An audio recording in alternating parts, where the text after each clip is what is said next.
अस्सलाम वालेकुम वरहमतुल्लाह। मलक मुनीर हुसैन तुहाडे दोस्तां दी खिदमत च हाज़र हाँ ते तुसीं वेख रहे हो मेरा यूट्यूब चैनल मुनीर टीवी। मेरियां रोज़ाना दियां वीडियो वेखण वास्ते जिहड़ा इस चैनल नूं सबसक्राइब कर दिओ और कमेंट च अपनी राय का इजहार ज़रूर करो। अज हल्का N 139 के MP मियाँ जलील अहमद शरकपुरी साहब ने अपना मशरूत अस्तीफ़ा जिहड़ा है वो स्पीकर पंजाब असैम्बली चौधरी परवेज़ अलाई नूं जमा करवा दिता है। और इस मौके पर उन्होंने अस्तीफे के अंदर जिहड़ा वो तफसीली तौर पर इस गल का भी इजहार किया कि उन्होंने टिकट किवें मिलिया।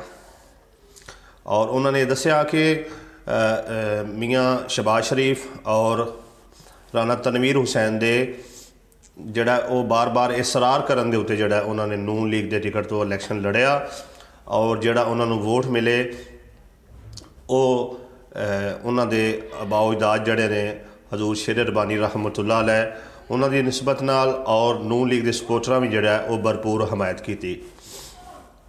और इस मौके पर उन्हां दा कहना सी कि उन्होंने नवाज शरीफ के बाज़ फैसलों के नाल पहले भी इख्तलाफ सी और हुण भी इख्तलाफ है।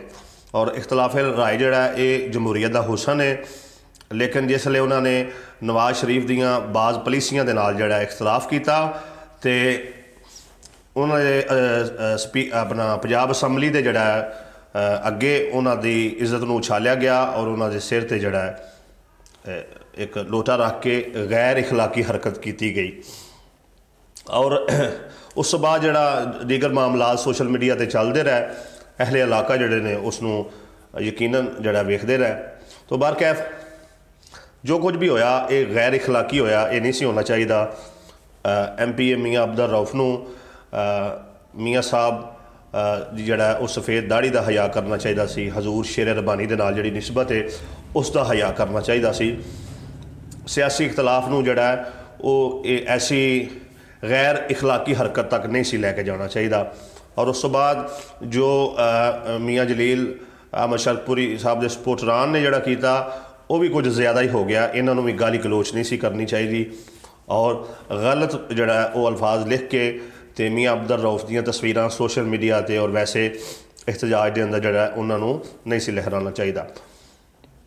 तो बरकैफ मियाँ साहब ने इस अस्तीफे के अंदर दो गलों का जिक्र किया। एक उन्होंने आख्या जी मैनू नून लीग के सपोर्टरां ने वोट दिते और दूसरा उन्होंने आख्या कि मैनू हजूर शेर रबानी रहमतुल्लाह अलैह की निस्बत के नाल वोट मिले।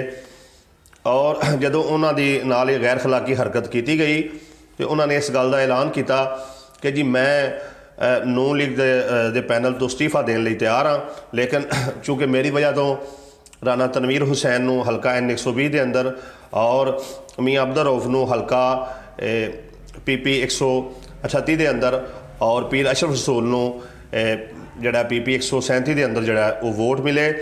तो लिहाजा मेरा इस्तीफा जिहड़ा वो मशरूत है। अगर 31 दिसंबर तक जिहड़ा राणा तनवीर हुसैन अपना इस्तीफा देन, मियाँ अब्दुल रऊफ अपना इस्तीफा देन MPA और MPA पीर अशरफ रसूल जिहड़ा अपना इस्तीफा देन तो 31 दिसंबर को मेरा भी इस्तीफा जिहड़ा वो मंजूर कर लिया जाए।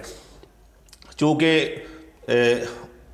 मेरा ये मनना है कि इन्हों मेरी निस्बत की वजह तो, क्योंकि मेरी निस्बत हजूर शेर रबानी के नाल है, तो जोड़े मेरे चाहन वाले सन हजूर शेर रबानी के चाहन वाले सन उन्होंने इन्हों वोट पाया और MNA और दोवें MP जड़े ने वो मेरे नाल जड़ा मेरी ही वजह तो जीते।